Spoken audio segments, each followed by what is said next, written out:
frisk? Jakob, hvor lang tid tror du, det tager? En halv time, 3 kvarter, en time? Tror du, jeg er nybegynder?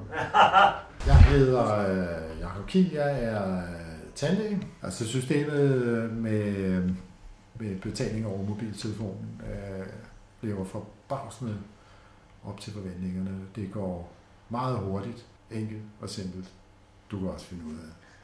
Jeg har henvendt mig jo bare til de pågældende banker, og så skal underskrives nogle papirer, som der jo gør hver gang man åbner en konto. Og man skal altid sørge for, når man hopper ud i noget nyt, at have sikret sig, så man altid kan vinde tilbage, selvom det er brugt og gammelt.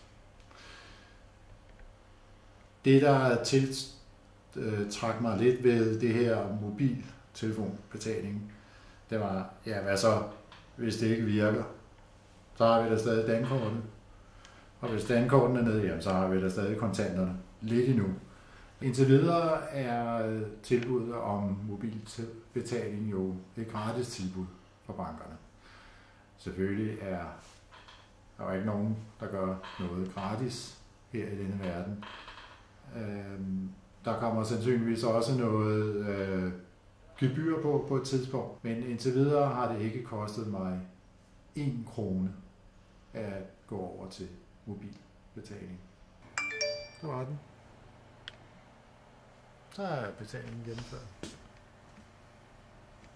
Så ses vi. Ja, Ja, hej hej. Ja, hej hej.